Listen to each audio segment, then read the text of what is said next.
Chamath, my name is Apurv. I saw some of the venture world at SoftBank, some of the tech world, and you said something about amassing capital. Today, what do you think is one of the best ways for us to amass capital on a risk-adjusted basis?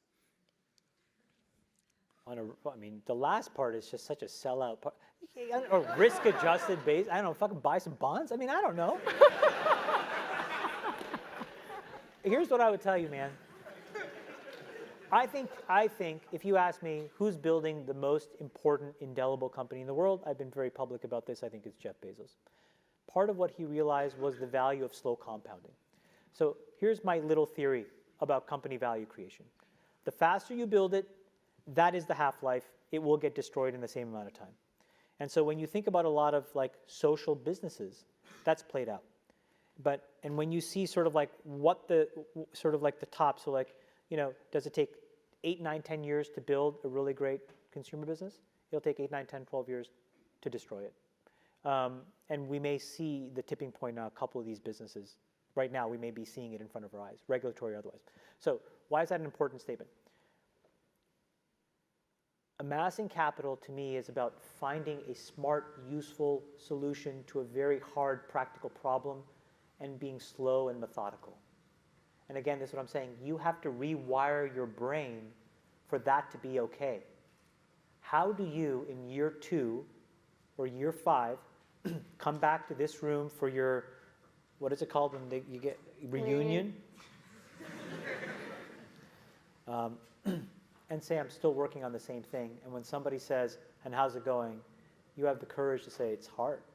I haven't figured it out yet. I don't know. But if you figure it out and you have this moderate growth, moderate compounding, that is the key. That is like, that's gold. You know, I look at like our returns and it's so funny because it's like, you can get so enthralled by IRRs in our business.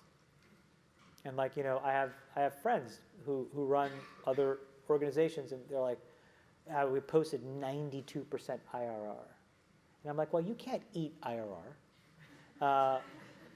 What does it really mean? And when you unpack it, what you realize is like fast money returns can completely really decay long-term thinking and sound judgment. And so I'm like, wow, I would really love to just compound at 15% a year. And the reason is because if I can do that for 50 years, that's $250 fucking billion, like some crazy number. Like, it's just enormous. So it's like slow and steady against hard problems.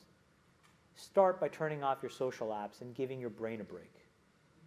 Because then you will at least be a little bit more motivated to not be motivated by what everybody else fucking thinks about you.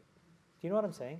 It's hard. Think about how all this stuff plays together. How does trying to get, you know, posting your fucking waffles online relate to me starting a business and accumulating capital?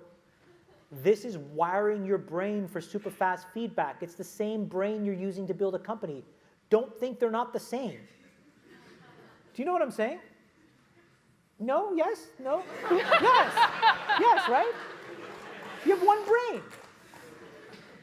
So you're training your brain here, whether you think it or not, whether you know it or not, whether you acknowledge it or not. Acknowledge that these things where you're spending hours a day are rewiring your psychology and physiology in a way that now you have to use to go and figure out how to be productive in the commercial world.